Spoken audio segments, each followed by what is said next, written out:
ಬೆಳಗಾವಿಯ ಚೆನ್ನಮ್ಮ ವೃತ್ತದಲ್ಲಿ ರಸ್ತೆ ಬಂದ್ ಮಾಡಿರುವಂತಹ ಎಬಿವಿಪಿ ಕಾರ್ಯಕರ್ತರು ಪ್ರತಿಭಟನೆ ಮಾಡಿದ್ದಾರೆ. ನಿನ್ನೆ ಬೆಳಗಾವಿಯಲ್ಲಿ ನಡೆದಂತ ಕಾಂಗ್ರೆಸ್ ಸಮಾವೇಶದಲ್ಲಿ ವೇದಿಕೆಯಲ್ಲಿ ಸಿಎಂ ಸಿದ್ದರಾಮಯ್ಯ ಭಾಷಣ ಮಾಡುವ ವೇಳೆ ಧಾರವಾಡ ಎಎಸ್ಪಿ ನಾರಾಯಣ ಬರಮನಿ ಅವರ ಮೇಲೆ ಕೈ ಮಾಡಲು ಹೋಗಿದ್ರಲ್ಲ, ಈ ವಿಚಾರವನ್ನು ಖಂಡಿಸಿ ಎಬಿವಿಪಿ ಕಾರ್ಯಕರ್ತರು ಸಿಎಂ ಭಾವಚಿತ್ರಕ್ಕೆ ಧಿಕ್ಕಾರದ ಚಿಹ್ನೆ ಹಾಕಿ ಪ್ರತಿಭಟನೆಯ ಬಿಸಿಯನ್ನು ತಟ್ಟಿಸಿದ್ದಾರೆ. ಮುಖ್ಯಮಂತ್ರಿಗೆ ಅಧಿಕಾರಿಗಳ ಮೇಲೆ ದೌರ್ಜನ್ಯ ಮಾಡುವ ಮುಖ್ಯಮಂತ್ರಿ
ವಿದ್ಯಾರ್ಥಿ ಪರಿಷತ್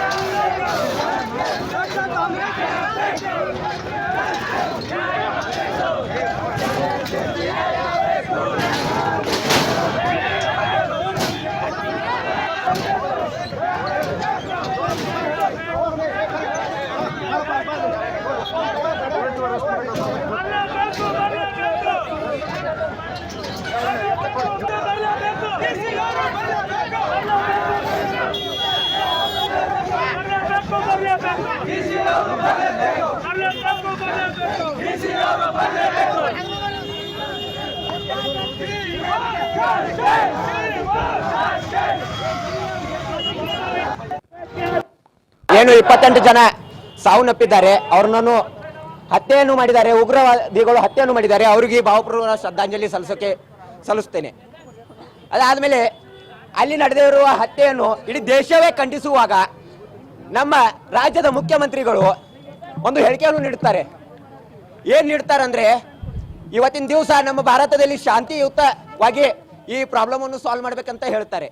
ಅಲ್ರಿ ಸಿದ್ದರಾಮಯ್ಯ ಸಾಹೇಬ್ರವ್ರೆ, ಇಡೀ ದೇಶವೇ ಕೆಂಡದಿಂದ ಕಾದು ಉಕ್ಕಿ ಹರಿಯುತ್ತಿದೆ. ಅಂಥ ಸಮಯದಲ್ಲಿ ಇಂಥ ಹೇಳಿಕೆ ನೀಡಲು ನಿಮಗೆ ನಾಚಿಕೆ ಆಗಲ್ವಾ?